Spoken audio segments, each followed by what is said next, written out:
berkumandang merdu, tanda-tanda adzan subuh mau meledak sebentar lagi. Hari ini aku niatkan untuk puasa lagi. Puasa rasa lapar, puasa rasa capek, dan puasa meratapi nasib kaki yang jalannya sudah kayak robot low back. Dengan langkah terpincang-pincang bak jagoan habis duel di sinetron, aku cari masjid pinggir jalan. Sampai akhirnya nemu sebuah masjid bertuliskan Al-Ikhlas. Iya, ikhlas dengan satu K. Mungkin kebanyakan ikhlas sampai lupa hehnya. Masjid ini tepat di depan Puskesmas Margomulyo. Jadi kalau pas terus ke Seseleo, tinggal ngesot ke seberang.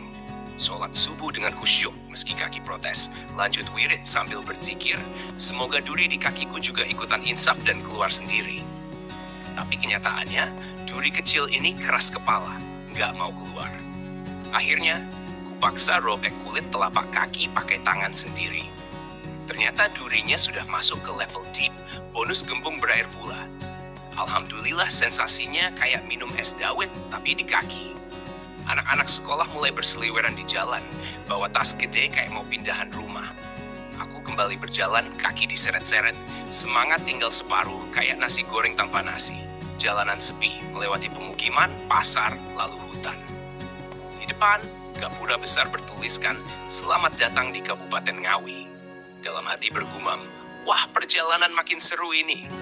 Karena mata sudah berat dan kaki minta pensiun dini, aku tiduran di sebuah warung terbuka.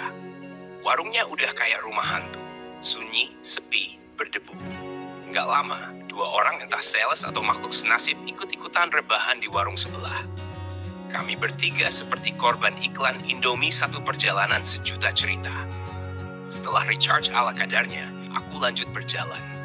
Jalan aspal tengah hutan ini keren, mulus tapi tiang listrik nihil. Kalau malam, pasti horornya mengalahkan film-film bioskop. Lagi asik jalan sambil berzikir merintih dalam hati, tiba-tiba dari belakang ada suara motor matic nyamperin. Orangnya berhenti agak ke belakang, kayak mau nagih utang tapi malu-malu.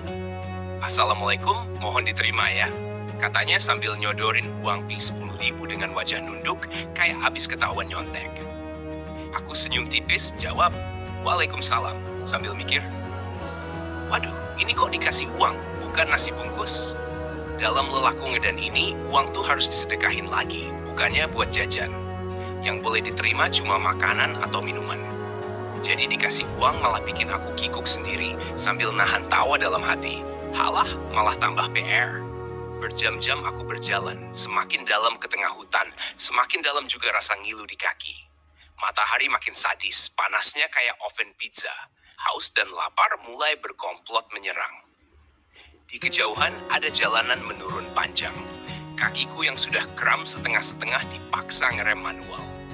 Rasanya kayak main skateboard tanpa rem. Tiba-tiba di pinggir jalan ada sandal nyasar. Sandal kiri pula. Kayak semesta ngeprank aku. Aku sempat ragu karena aturan perjalanan ini nggak boleh pakai alas kaki. Tapi kaki sudah nyaris menjerit-jerit. Pakai sandal ini atuh. Akhirnya aku pakai sandal itu. Dikit-dikit, jalan sambil berzikir mohon ampun. Habis beberapa meter jalan, sandal itu ku lepas lagi. Takut-takut nanti malah ditegur dari langit. Aku berharap ada masjid buat istirahat. Lewatin Universitas Sorjo Ngawi, akhirnya nemu masjid. Masuk cepat, langsung duduk di tangga lantai bawah. Belum sempat ganti baju, belum sempat ambil napas panjang. Tiba-tiba dari kejauhan terdengar suara membahana menggetarkan jiwa. Woi! Aku langsung nengok, hampir salto saking kagetnya. Seorang bapak-bapak dengan gaya preman pensiunan mengepalkan tangan ke arahku. Entah mau ngajak sparring, mau nebeng istirahat, atau cuma refleks karena lihat aku duduk kayak patung. Dalam hati aku siap-siap. Kalau disuruh kabur, ya kabur. Kalau disuruh istighfar, ya istighfar sekalian. Setelah insiden woi yang membuat adrenalin naik 300%, aku cepat-cepat angkat kaki, meninggalkan masjid itu dengan langkah 1000. Walau 1000 langkahnya terasa kayak 1000 ton diseret. Kaki sudah kayak tahu bulat digoreng mendadak, bengkak dan panas. Dengan tenaga sisa yang tinggal sekedipan mata, aku terus berjalan cari masjid. Melewati pasar, aroma bawang, ikan asin, dan terasi sukses bikin perut yang lagi puasa mendendangkan lagu Aku Lapar Berat. Dari kejauhan terlihat mustaka masjid seperti oase di tengah gurun derita. Aku langsung menuju ke sana, menyeberang jalan sambil setengah merem karena kelelahan. Masjid itu namanya Hidayatullah Kalisuru. Wah, semoga benar-benar dapat hidayah, bukan dapat WOE lagi. Belajar dari pengalaman tadi, aku berhenti dulu, cari pojokan, ganti baju. Jangan sampai ada lagi bapak-bapak ngegas karena aku dianggap makhluk tak dikenal. Masuk ke masjid, langsung menuju tempat wudhu. Kakiku, tanganku, bahkan kepalaku, semuanya kuguyur air. Rasanya kayak nemu air zam-zam di padang Sahara. Segar. Tapi efeknya badanku malah makin lemas, kayak balon kempes ditiup ponakan kecil.